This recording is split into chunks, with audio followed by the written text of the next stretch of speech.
Welcome back, everybody. Today we're going to look at how to go from your editing software to After Effects and back. In this particular video I have some kids walking through the trees, and say I want to do a little shot in After Effects.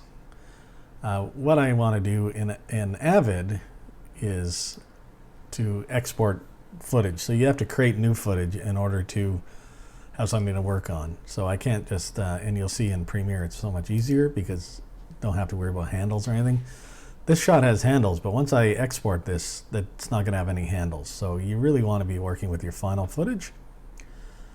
But if I want to go to After Effects, and Avid has decent stuff built into it. So say if you want to do something more fancy in After Effects, or say something like Nuke or Fusion, but Fusion you can do inside Resolve, which we'll see as well. You can start here, export, and then work on it. So what I want to do is get the shot that I want.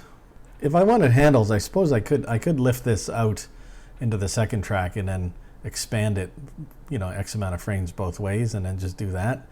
I'm not going to do with handles, so so two ways I can do this. I can do this the slow way, go in, here, out, and then I can export this in and out through File Export. Or I can clear that and just save myself, a touch of time and make sure I do it right. I can just hit T on my keyboard and off I go. Now you may map yours to something else, so you might have to check that, but there you go. It's got the entire clip, and now what I want to do is export it. And in my File Export function,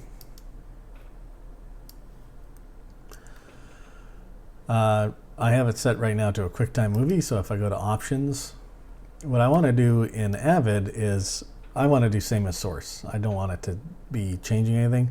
I don't want to have any gamma shifts. I don't want to have any problems at all. I just want it to be what I'm seeing on the screen. So hopes that that's going to show up in Avid and look the exact same. Once I start using codecs, you have, you can introduce some artifacts or something. Usually it's not a problem, but same as source will just solve that. And I'm going to do video only just because it's a visual effects shot. If I want to do audio as well, I could do that, but I don't need it. So I'm just going to say, I'm just going to replace this video file. So then I'm going to save this, and then I'm going to export this. It's going to export it to one of my drives. And it's called Treetop Adventure. And you can see I have an After Effects folder already.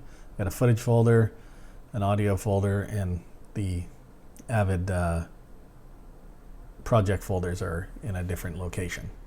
So I will go into After Effects. There's nothing here right now, so I'm just going to create a new folder, and I'll just call this raw footage. That way it's not mixed with rendered footage.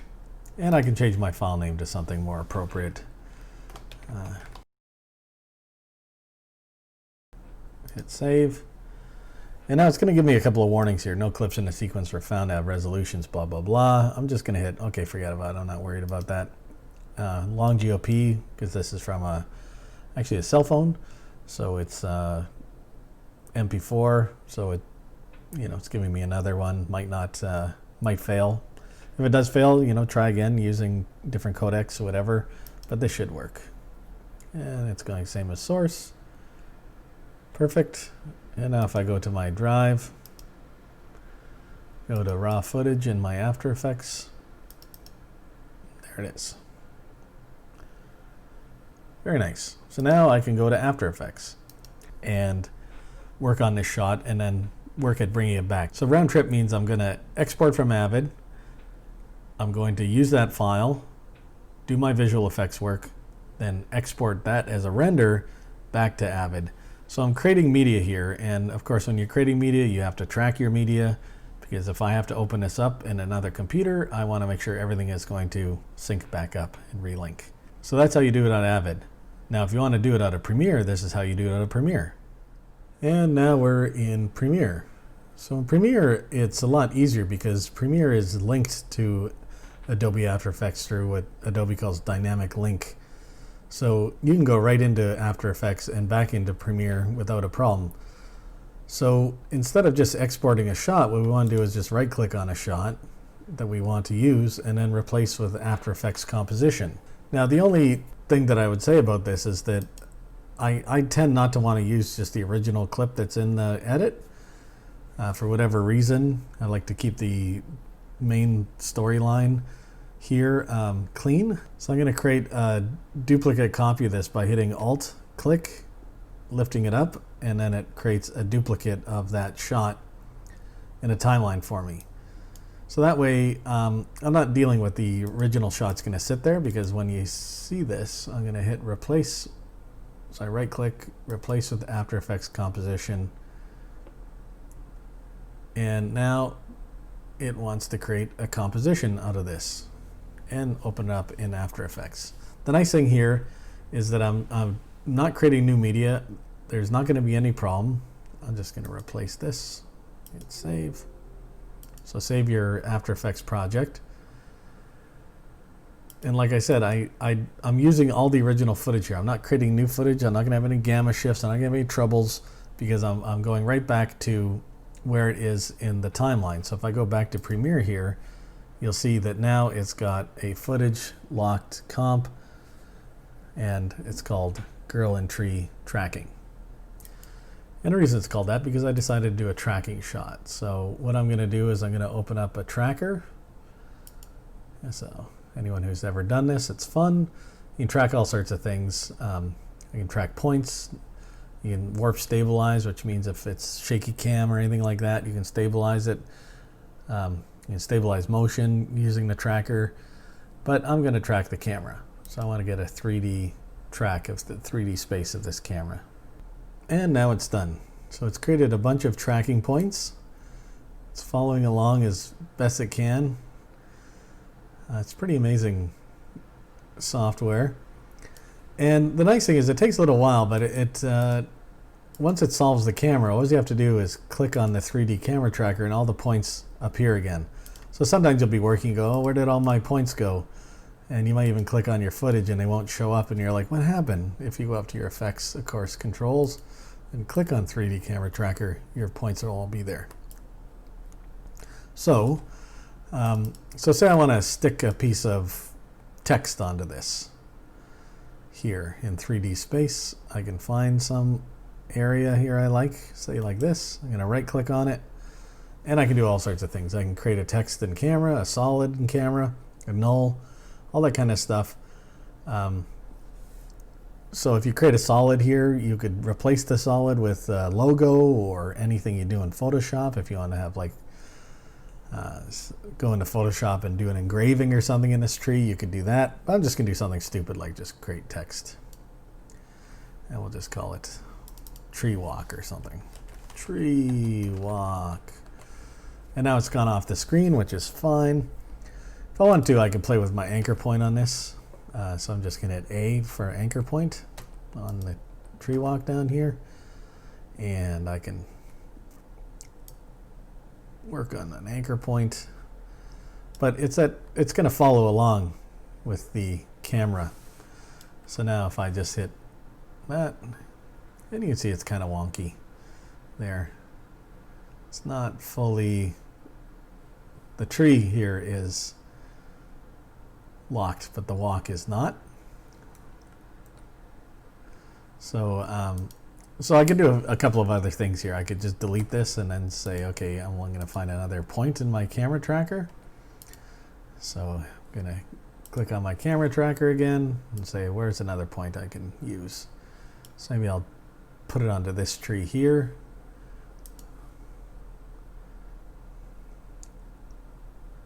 And that seems fun.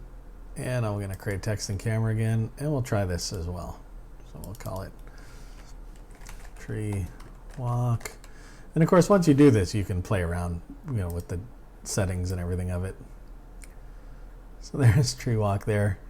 It kind of works okay, but then you can't see the actual text. What I could do though is I have this here. I can actually replace or reset where I want this to be. So I can move this down, move it over. It's still going to lock to that position here where the W is, but you can see again, there's all sorts of depth here that isn't being, it's all screwed up for it right there. Anyway, you get the idea. And then if I want to, I can put this on, say, an overlay of some sort. So if I go tree walk and I'll put it on a mode. If your modes don't show up, by the way, click on the toggle down at the bottom here. There's little toggle switches. And then your mode should show up. There we go. Something stupid like that. So anyway, you get the idea. So the thing is that now that this is done, and it's not, but let's say it is, I can save this here, and then what happens is when I go to Premiere, lo and behold, it's there, and you see there's a red line here, so it's going to render it. But I can actually use the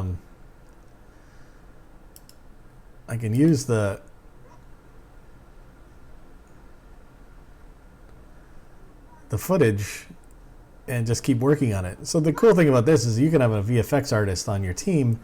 You send this while you're cutting, while you're editing, and they're editing the After Effects file. Every time they save, it shows up in your project. Now, in theory, that should work well. I don't know in practice if it always does, if there's crashes or anything like that, if you want to be working like that. But you can still be working off of a copy and then just replace that copy with the new one. So there you go. Super easy in Premiere. It's just in and out. You don't even have to create new media or anything. In Avid, of course, we had to create new media. So I'm going to save my Premiere file. And in Avid, so with Avid, I want to export this file, and I can either export through the media encoder. I actually like using add to render queue. And on my add to render queue, I've created output module down here. So you can make a template, and I've actually created one called Pro Settings. So under make a template, you can set it up so that this will just be for your Avid. And then you can create a default movie setting. So I can just call this Avid. Go to edit, and then edit my settings so that I'm creating a QuickTime movie. And in my format options, I'm going to use DNX HD.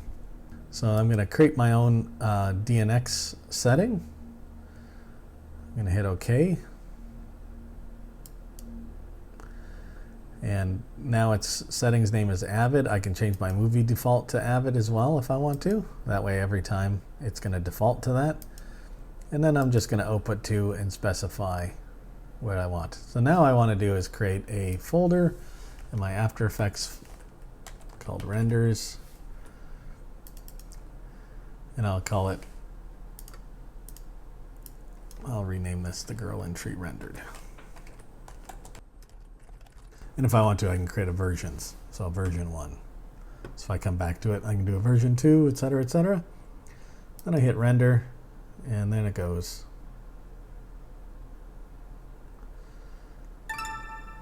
Now, this is baked, so I don't have a color correction on here. And if I take this into Avid, I need to color correct it there. So keep in mind maybe to color correct before you send it to After Effects, or do your color correction in After Effects, but at some point you want to make sure it matches. So now I just go back to Avid. So with my Avid open, I'm going to import my file into a bin for After Effects. It's on my other monitor right now, but you know how to import. So I'm going to go to my source browser. I'm going to go to my media drive. By the way, SSDs are excellent for all sorts of things like this. Very fast. Import that render. So I've linked it. Now I'm going to open it. And there it is. And what I'd like to do, and you can do as well, is insert this into the second video track. So I don't want to destroy my edits, of course. I want to keep them clean. So I'll go here. I'm going to create an endpoint here. And then I'm just going to do an overlay edit on video track 2. And there we go.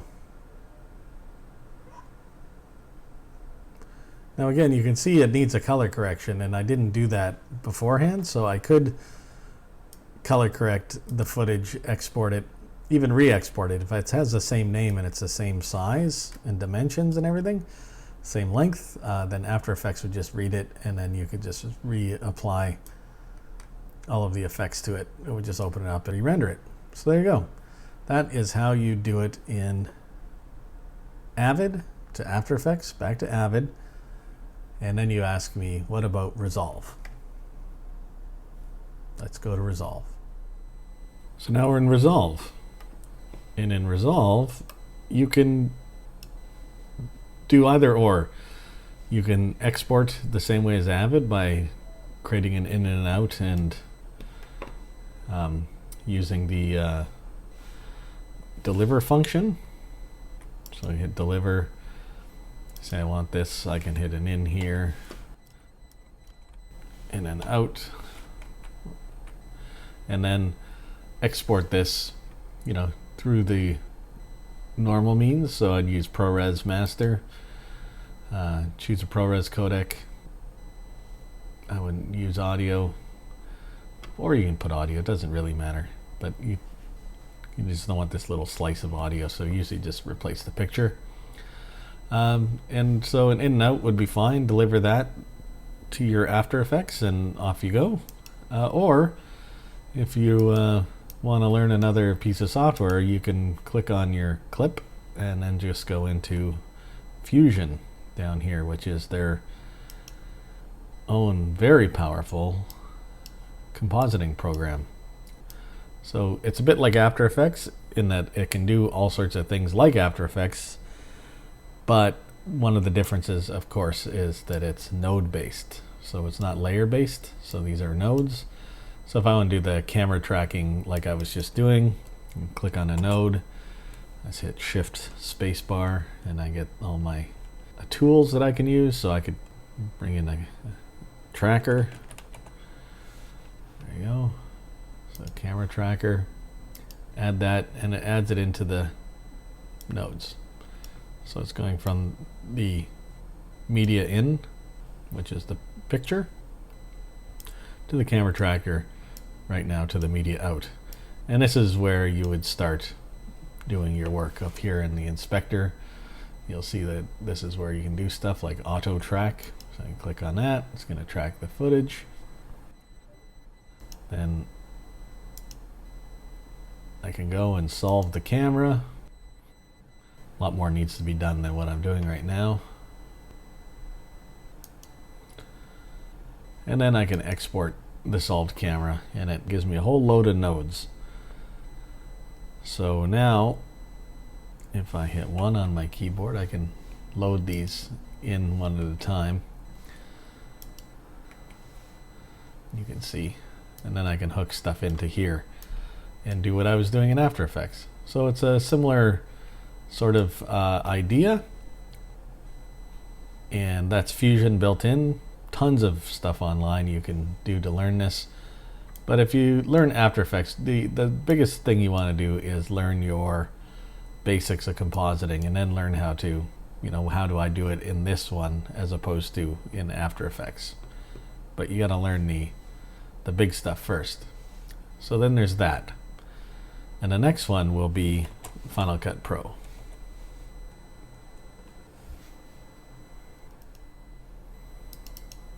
So now we're in Final Cut Pro. And Final Cut Pro, like any other editing software, has its own built-in effects that you can use. But it also, you know, if you wanted to go to After Effects, you can do the same sort of thing where you create an in and an out.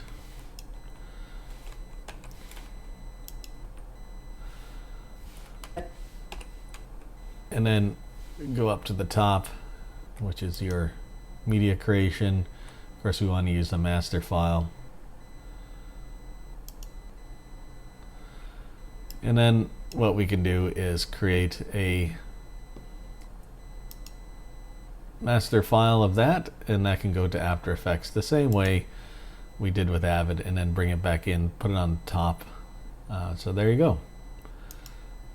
This is how you work in Final Cut the same way. So there you go. You can export to After Effects, your clip, import to After Effects, do your business, and then export it back out to Final Cut Pro, and that's just another workflow. As you can see, Premiere has the best workflow, but Premiere and After Effects are cousins. The rest you have to, either use Fusion internally, or you just export your clips. And of course, media management's a big part of this. So if you're doing a lot of clips in, say, so you've got an effects-heavy short, or you're doing lots of, say, for documentaries, you're doing lots of 3D space cameras with your photographs, then this is the way to go, and make sure you manage the media well. So that's it. Enjoy, and we'll see you on the next one.